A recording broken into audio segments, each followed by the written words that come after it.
প্রিয় নবীজি এটাই বলেছেন, আমার উম্মত হবে ৭৩ দল, জান্নাতি হবে কয় দল?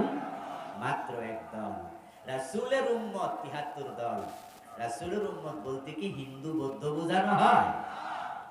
তারা মুসলমান, তারা মুসলিম দাবিদার।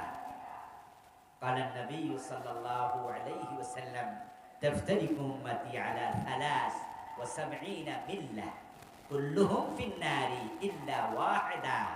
প্রিয় নবীজি বলেছেন আমার উম্মতগুলো ৭৩ ভাগে বিভক্ত হয়ে যাবে, প্রত্যেকটা ভাগ জাহান্নামী, সবগুলো দল হবে জাহান্নামী, ইল্লা ওয়াহিদা, জান্নাতি হবে মাত্র এক দল। আমার প্রিয় ভাইরা, এই কথা শোনার সাথে সাথে কোন একজন সাহাবী দাঁড়িয়ে গেলেন, জিজ্ঞাসা করলেন, ইয়া রাসূলুল্লাহি ওয়া মাহি, হুজুর আমরা তো উম্মতের দাবি করছি, এখন উম্মতের মাঝে যদি ৭৩ দলের মাঝে ৭২ দল জাহান্নামী হয়, তাহলে তো আমার টেনশন বেড়ে গেল। জান্নাতি হবে মাত্র এক দল। ওয়া মাহি, ও প্রিয় রাসূল, সে জান্নাতি দল আমরা জানতে চাই কোনটা হবে? জান্নাতি দল একটা, জাহান্নামী দল ৭২টা, উম্মতের দল হলো মোট ৭৩। এখন যারা মসজিদের ইমাম আছে কয় আমি কোন দল করি না, বিশ্বায় হয়ে মুরিদ বানায় বলে আমি কোন দল করি না, বিভিন্ন মাদ্রাসার হুজুর আছে, মুহতামিম আছে, প্রিন্সিপাল আছে, বলে আমি কোন দল করি না। অনেক বড় আলেম এলাকায় পরিচিত লোকেরাও জানে উনি কোন দল মল করে না।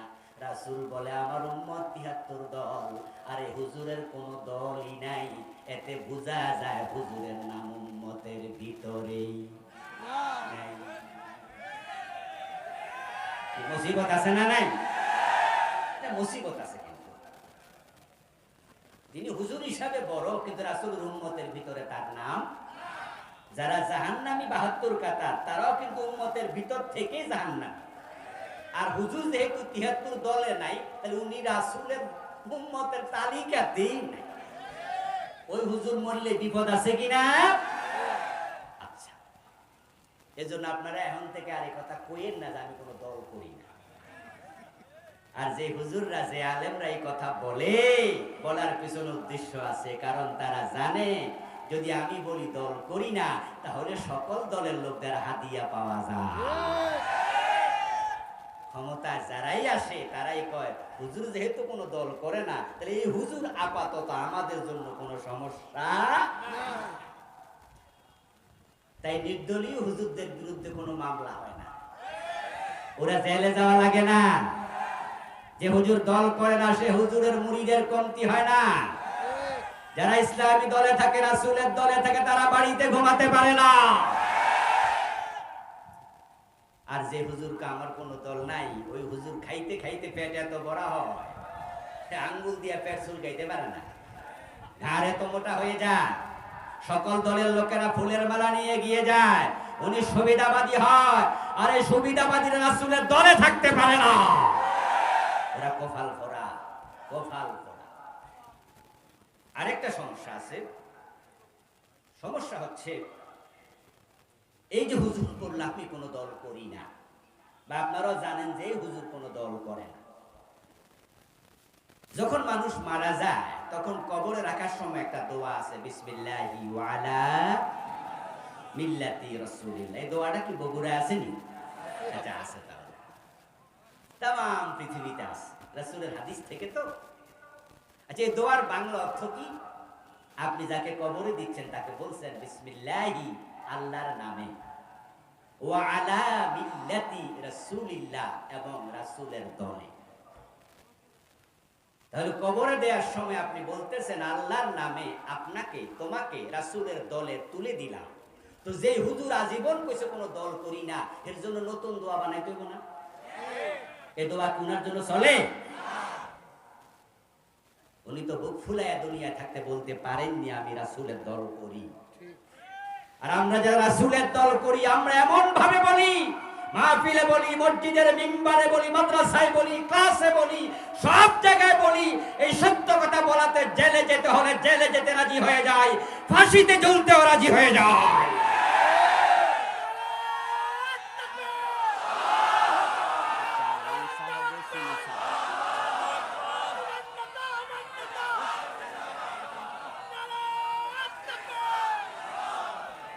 আমার প্রিয় ভাইরা, সাহাবী দাঁড়িয়ে গেলেন, ইয়া রাসূলুল্লাহ ওয়া মাহি, হে রাসূল, একটি দল জান্নাতি, ওই দলটা আমি জানতে চাই। আজকের মাহফিলে আপনারা যারা আছেন, জান্নাতি দল চেনা আমাদেরও দরকার আছে না নাই? আমরা তো জান্নাতি দলে যেতে চাই নাকি? ইয়েস। তাহলে ওই প্রশ্নটা শুধু ওই সাহাবীর নাই, প্রশ্নটা আমাদের। রাসূলুল্লাহ আজকে বেঁচে থাকলে এই প্রশ্ন আমরাও করতাম, ঠিক না? যে হুজুর ৭৩ দলের মাঝে ৭২ দল জাহান্নামী হবে, এটা তো বড় দুশ্চিন্তার কথা। জান্নাতি দল মাত্র কয়টা? আরে আমার উপায় কি হুজুর? আমিও চিনতে চাই, কারণ আমিও তো জান্নাতে যেতে চাই। আল্লাহর হাবিব বললেন, মা আনা আলাইহি ওয়াসহাবি,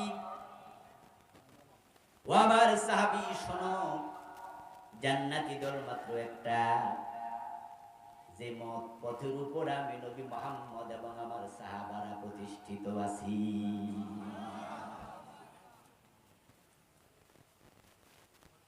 বলেছে মা আনা আলাইহি, যার উপরে আমি নবী মুহাম্মদ আছি, ওয়াসহাবি, এবং যে মত পথের উপরে আমার সাহাবারাও আছে। যদি তুমি সেই মত, ওই পথের উপরে প্রতিষ্ঠিত থাকতে পারো, তুমি হব জান্নাতি।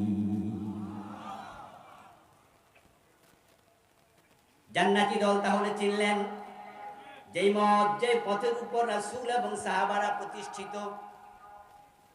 এবার আপনাদের কাছে আমি মেসেজ দিচ্ছি, আমার রাসূল কিসের উপর প্রতিষ্ঠিত শুনুন। কুরআন মাজিদে আল্লাহ তাআলা বলতেছেন, কুল ইন আত্তাবিউ ইল্লা মা ইউহা ইলাইয়া ইন্নী আখাফু ইন আসাইতু রাব্বি আযাব ইয়াউমিন আযীম। হে নবী, আপনি মানুষকে জানায়া দেন, যে ওহী আমার কাছে আসে, ওই ওহীর উপর আমি নবী প্রতিষ্ঠিত, ওই ওহী মানতে আমি নবীও বাধ্য। আমি নবীর দল জান্নাতি দল, আমার দল ওহীর উপরে প্রতিষ্ঠিত। ওহী হলো কোরআন এবং সুন্নাহর নাম। কোরআনের নাম ওহীয়ে মাতলু, হাদিসের নাম ওহীয়ে গায়রে মাতলু। ইন্নাত্তাবিউ ইল্লা মা ইউহা ইলাইয়া, আমি সেই মত অনুসরণ করি, সেই পথ অনুসরণ করি যা আমার কাছে ওহী হিসাবে আসে। এর বাহিরে আমি নবী যাই না, যাওয়ার কোনো অনুমতি নাই। কেন যাই না শোনো, ইন্নী আখাফু ইন আসাইতু রাব্বি আযাব ইয়াউমিন আযীম। যদি আমি আমার রবের কথার বাহিরে চলে যাই, কিয়ামতের কঠিন ময়দানে আযাবের ভয় আমারও আছে।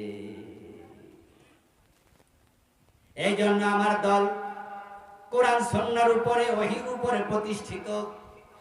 যেই হাদিস রাসূল শোনায়, ওই হাদিসগুলো রাসূল বানায়া বলে না, সেটা ওহী। রাসূল বানিয়ে কোন কথা বলেন? মা ইয়ানতিকু আনিল হাওয়া ইন হুয়া ইল্লা ওয়াহিয়ুন ইউহা। তাই তো রাসূলুল্লাহ সাল্লাল্লাহু আলাইহি ওয়াসাল্লামের কাছে মহিলা চোর ধরা পড়ার পরে প্রস্তাব দেয়া হয়েছিল, ইয়া রাসূলুল্লাহ, এই মহিলার হাত না কেটে অন্য কোন শাস্তি দেয়া যায় কিনা। হযরত উসামা বিন যায়েদ রাদিয়াল্লাহু তাআলা আনহুমার এই প্রস্তাবের পর প্রিয় নবীর চেহারা লাল হয়ে গেল। তিনি দাঁড়ায় একটি খুতবা দিলেন, ছোট্ট ভাষণ দিলেন। সাহাবাদেরকে ডেকে ওই ভাষণে প্রিয় নবীজি বললেন, লাওয়ান্না ফাতিমাতা বিনতা মুহাম্মাদিন সারাকাত ইন্না মুহাম্মাদান লা ইয়াকতাউ ইয়াদাহা। ও আমার সাহাবারা শোনো, এই মহিলা নয়, যদি মুহাম্মাদের মেয়ে ফাতেমা চুরি করে, আমি নবী মুহাম্মদ ফাতেমার হাতটাও কেটেই দেব, কারণ চোর ধরে হাত কাটা এই বিধান দিয়েছেন কে? মান আলাইহি ওয়াসহাবি। জান্নাতি দল সেই দল, যেই দল ওহীর উপরে প্রতিষ্ঠিত থাকে। নবী মুহাম্মদ ওহীর উপরে কত শক্তভাবে প্রতিষ্ঠিত। তিনি বলছেন, আমার মেয়ে ফাতেমা চুরি করলে তাকে রেহাই দেওয়ার অনুমতি নাই।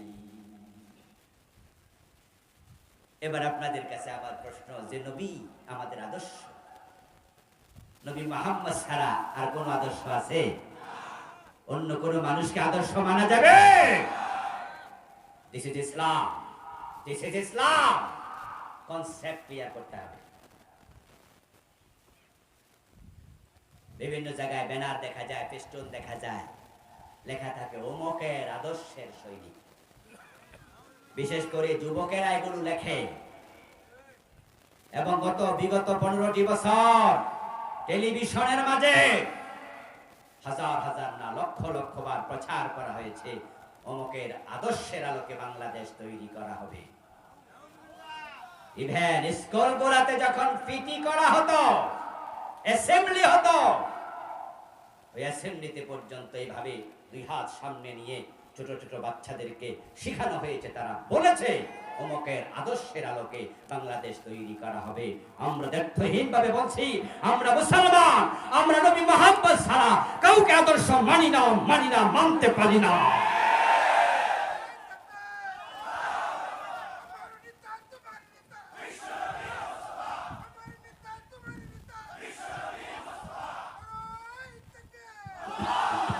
প্রিয় ভাইয়েরা, ইমানের স্বাদ পায় নাই, না পাওয়ার কারণেই তো রাসূলকে বাদ দিয়া অন্যকে আদর্শ বানা, ঠিক না?